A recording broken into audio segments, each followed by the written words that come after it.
यानंतर आता राज्यातल्या काही महत्त्वाच्या बातम्यांचा आढावा घेऊया।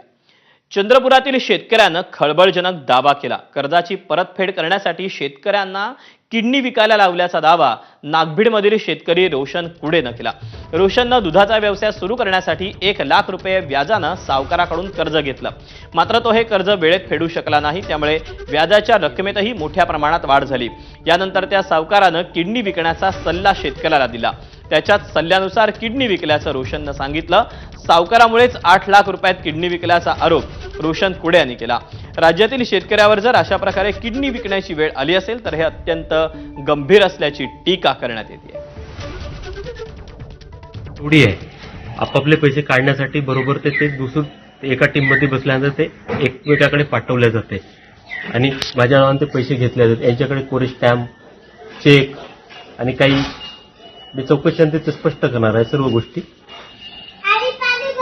त्याच्यानंतर मी शेती विकली, ट्रॅक्टर विकली, 2 टू व्हीलर विकले, रिश्तेदाराकडले पैसे पण मागितले आहेत, सोना पण विकलाय, सोना रिश्तेदाराकडून वस्तू ज्वेलरमध्ये सोना पण विकलाय, गहाण पण आहे, पुण्याला गहाण आहे। तेवढ्यावर न भागता किशोर म्हणे आता तुझ्याकडे कार आहे का पैसे देण्यासाठी, तुझी किडनी आहे, तू विकू शकतेस किडनी। लक्ष पण माझ्या मागील सगळ्याला लावला की किडनी विकायला पैसे दिले। त्याच्यानंतर लक्ष्मणने आम्हाला अलोने गळी वर्कशॉपमध्ये भेटून ठेवलं। त्याच्यानंतर माझा भाऊ रात्री 12:30 वाजता पण वरून पळून गेला, गेटवरून लावून। त्याच्यानंतर त्यांनी मला पण सोडलं। दरम्यान या प्रकरणी काँग्रेस नेते विजय वडेट्टीवार, ठाकरेंचे नेते अंबादास दानवे आणि रविकांत तुपकर यांच्या प्रतिक्रिया आल्या, पाहूया। मीच तो प्रकरण काढलेला होता। त्या पोराला परदेशात जावं लागलं। चायनाजवळ एक छोटासा देश आहे, तिथे त्याला नोकरीसाठी, आणि तिथून त्याला मी वाचवून आणलं सगळं माझ्या एफर्ट्स लावून, आणि ती पूर्ण नाहीतर त्याचा जीवच गेला असता तिकडे। तो माझ्याच मतदारसंघातला मुलगा आहे, ब्रह्मपुरीचा, आणि त्याची चौकशी मी पोलीस अधीक्षकांना पत्र देऊन सर्व काही चौकशी करायसाठी मी त्यांना सांगितलं आहे। असा सावकारी अनधिकृत जर करणारा सावकार असेल तर सगळ्यात आधी त्याला जेलमध्ये टाकलं पाहिजे।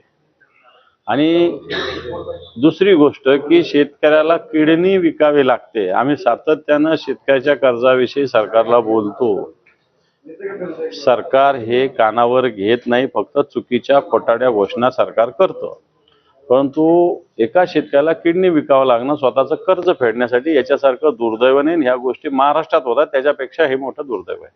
मला असं वाटतं की स्वर्गीय आर पाटलांच्या काळात जो सावकारकीचा कायदा आणला, जो तसा कडक केला होता, त्यापेक्षाही सावकारी कायदा कडक करण्याची गरज आहे। आज मोठमोठे सावकार शेतकऱ्यांना लुबाडतायत, आणि अशा पद्धतीने जर ते किडन्या काढत असतील तर राज्य सरकार काय करत आहे हा खऱ्या अर्थानं प्रश्न आहे। म्हणून सरकारला आमची विनंती आहे की त्या सावकारावर कठोर कारवाई झाली पाहिजे आणि सावकारकीचा कायदा महाराष्ट्रात कडक झाला पाहिजे। ही घटना गंभीर असल्याची प्रतिक्रिया महसूल मंत्री चंद्रशेखर बावनकुळे यांनी दिली। या प्रकरणाची माहिती घेऊन कडक कारवाई करू असं आश्वासन बावनकुळे यांनी दिलं। कर्जाचा परतावा करण्यासाठी चंद्रपूरमध्ये एका सावकारानं शेतकऱ्याला चक्क किडनी विकायला लावली। चंद्रपूरमधल्या मिथूर इथल्या एक शेतकरी रोशन कुडे यांना हा दावा नाही।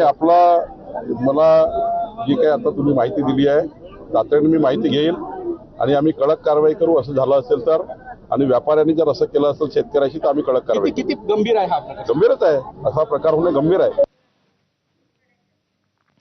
मराठा आंदोलक मनोज जरांगेंनी दिल्लीत शौर्य